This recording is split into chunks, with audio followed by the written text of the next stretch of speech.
Monsieur le maire, cher Charles Bonaparte, mesdames, messieurs les élus, merci à vous tous d'être en ce beau dimanche matin ici à Montpellier pour dévoiler une plaque pour un homme qui est le père d'un empereur, ce qui n'est pas rien. Et on peut se demander pourquoi nous sommes là aussi ce matin. Je crois que la présence de Charles Bonaparte, donc le père de notre empereur, et puis le chef de famille, c'est d'abord rendre aussi hommage à un père. Je crois que ça paraît très important.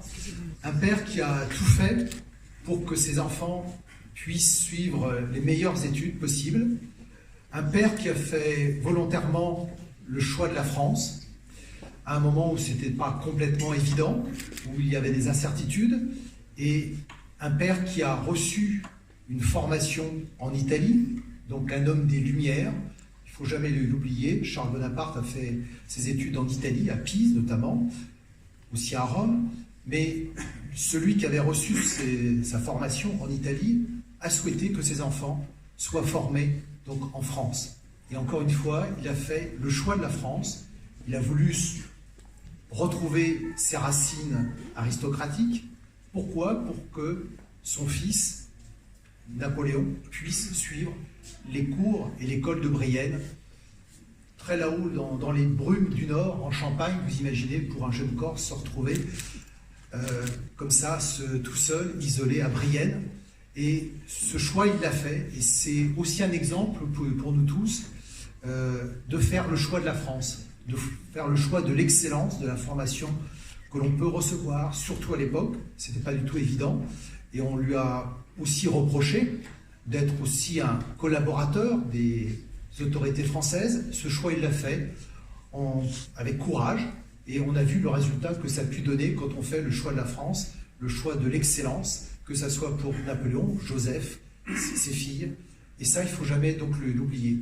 Et pourquoi il est mort à Montpellier? Eh bien, il était sans cesse entre Ajaccio et Paris pour essayer de trouver des places pour ses enfants.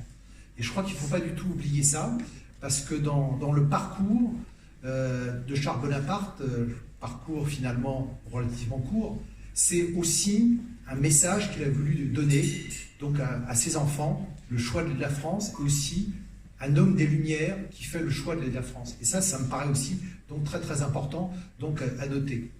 Pourquoi on est là ce matin? Parce que la famille Bonaparte est présente, mais aussi présente dans notre histoire.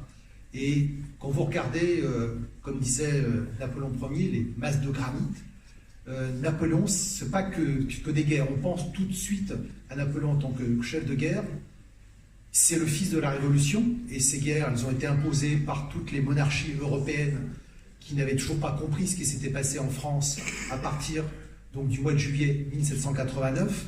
Et Napoléon reste non seulement celui qui a enraciné les acquis de la Révolution donc en France, donc il n'y a pas d'antinomie entre République et Empire. Nous ne sommes pas là pour défendre une monarchie, nous ne sommes pas là non plus pour être des gardiens de musée. Charles, vous l'avez souvent dit, et je crois que c'est un message qu'il faut qu'on garde, parce que les idées napoléoniennes ont encore cours aujourd'hui, que ce soit le Code civil, vous vous rendez compte, parce que là, malheureusement, on constate, les révolutionnaires n'avaient pas été capables de faire.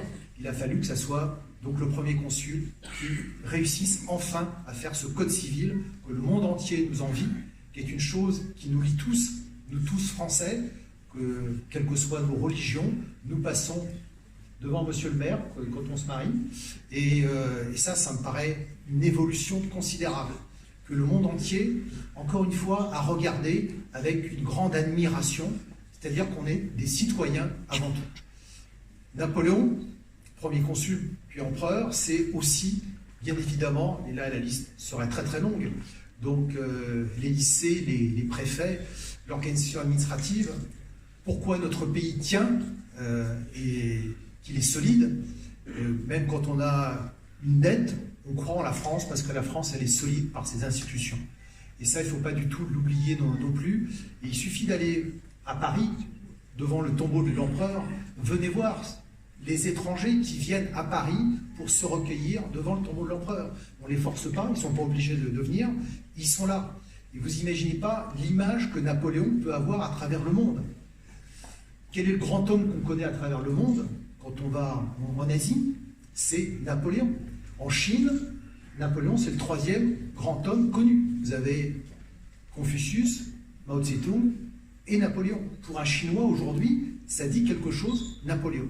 Et c'est ça que je voudrais vraiment souligner ce matin, à travers, encore une fois, l'image d'un père qui est mort en voyage pour donner le meilleur donc à ses enfants. Et quand on souhaite donner le meilleur, il a pensé que c'était la France, malgré ses attaches avec Paoli au départ, malgré les mots très durs du jeune Napoléon, eh bien, il a fait ce choix pour ses enfants. Et je ne dirais pas qu'il en est mort, mais il est mort à Montpellier. Et je suis particulièrement ému en tant que président du Souvenir napoléonien, donc d'être là ce matin, parce que nous rendons hommage d'abord à un père.